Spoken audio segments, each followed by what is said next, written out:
টানা বর্ষণে চট্টগ্রাম নগরের অধিকাংশ নিচু এলাকায় দেখা দিয়েছে জলাবদ্ধতা। কোনো কোনো সড়ক নিমজ্জিত হয়েছে হাঁটু পানিতে। জলাবদ্ধতার গণপরিবহন সংকটের অভাবে পানি মারিয়ে অনেককে গন্তব্যে যেতে হচ্ছে। এতে দৈনন্দিন কাজে বের হওয়া নগরবাসীকে চরম ভোগান্তিতে পড়তে হয়েছে দিনভর।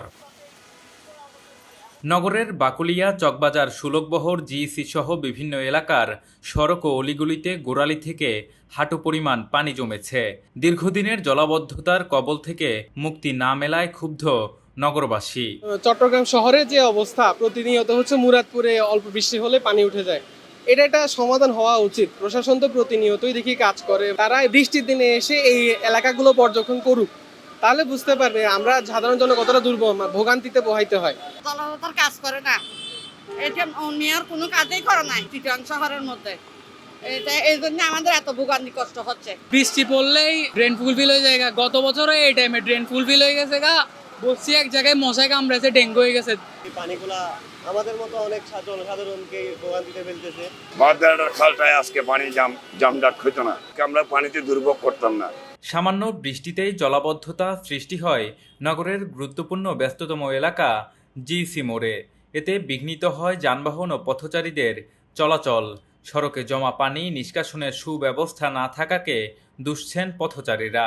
পরিষ্কার করতে গেলে ওরা মানে একজন যে জায়গায় তিনজন লোক যাওয়ার কথা, এই জায়গাতে একজন লোক কতটুকু পরিষ্কার করবে? আর আপনি দেখেন জায়গায় জায়গায় এখানে আশপাশের যে রাস্তা থেকে যেসব দোকানদার আছে, ওরা ময়লাগুলা সব ড্রেনের মধ্যে ফেলায়। খালগুলো পরিষ্কার করে দিলে, নালাগুলো পরিষ্কার রাখলে পানিগুলো দ্রুত চলে যেত, তখন যানজট মুক্ত হতো, পানিগুলো নিষ্কাশন হয়ে যেত।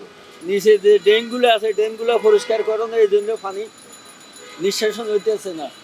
সিটি কর্পোরেশন লোকেরা পরিষ্কার করে, যার দই ময়লা আবর্জনা থাকলে পরিষ্কার করার পরও আবার লোড হয়ে যায় পানি। তাৎক্ষণিক পানি নিষ্কাশনে সেবা সংস্থার গাফিলতি দেখছেন নগরবাসী।